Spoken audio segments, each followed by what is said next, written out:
Hey guys, Coach Bill Sandillo coming to you from Chandler, Arizona.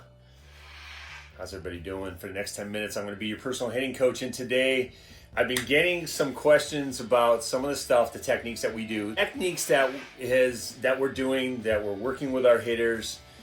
They're not something I learned when I grew up. I was taught to swing down.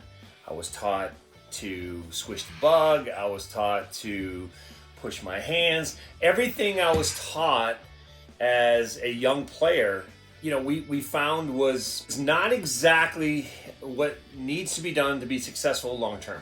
And so I would tell people this. I think I was a good athlete playing the game of baseball. And I was a three-sport athlete growing up. I played everything. My dad at an early age got me also into boxing, into karate, and we did very well with that. Every sport I kind of picked up, I was really good at. Now, at the top of our game, I chose baseball, right? I chose baseball at the end of the day, and my dad taught me what he thought he knew.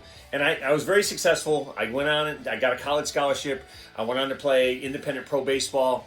I worked in professional baseball for 20 years.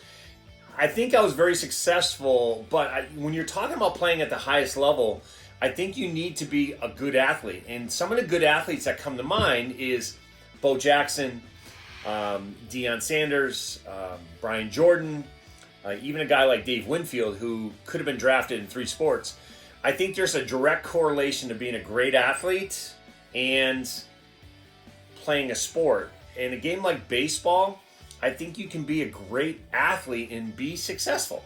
So with that said, let's talk about some of the red flags that we grew up with that are still existing today. And again, hitting Twitter, the Jeff Fry's online, they're still teaching this outdated methodologies, and that's okay.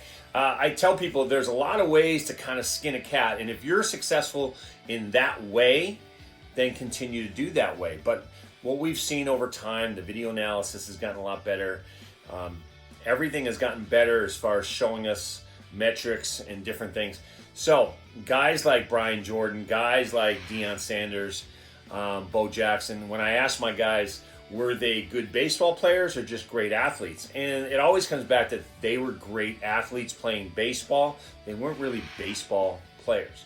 So let's look at this video, because I thought this video was really cool.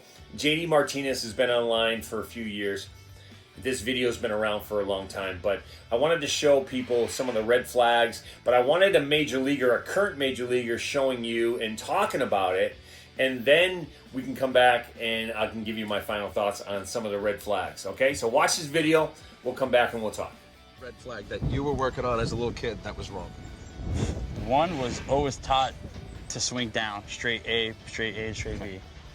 We've always been taught that, and I've always done it, but I would always cut my swing off right away. And the other one was always that squish the bug. Yeah, right. And I remember just like when I first saw that these guys didn't do that, I was like, dude, what the heck? I've been doing this wrong for so long. And then I started learning, all the little things and studying what all these great hitters do and seeing all these similarities. And then I remember I would look back at my swing and it almost made me want to throw up. I was like, dude, I don't know how I got to where I got with this thing, but...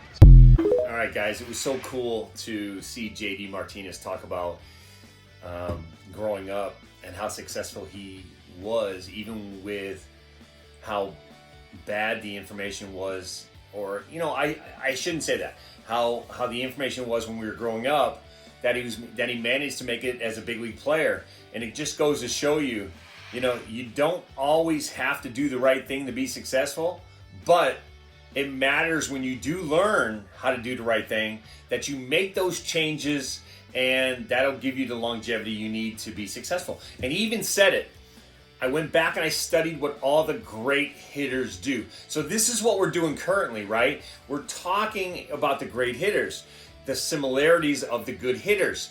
We're talking about Ted Williams, some of the things he talked about, the slight upward path, getting on plane. We're talking about Barry Bonds. Now we're seeing what Aaron Judge is doing and what Teacherman brought to the forefront. Things that we've been talking about for years. I know I've been talking about this for years. and getting crucified online for trying to be this swing up guy when it really wasn't about swinging up. It was about getting on plane early, creating a deep barrel turn, working 12 to 6 with your swing, having a great hand pivot point, creating a good corner. All these things that we now see under video that make great hitters successful, we can now teach. So I think we have to, kind of get out of our own way as hitters to say, listen, there's not one way, but there is one way that's best for you. And whatever that way is, I'm always saying we have to better ourselves as athletes, but if we're not getting better, we're staying in the same place, we're getting worse, and we're never going to make it to the highest level. So again, I hope that video kind of shed some light on some stuff. I appreciate you guys. Keep those questions coming. Have a great Memorial Day weekend, and we will talk to you guys again soon. Thanks.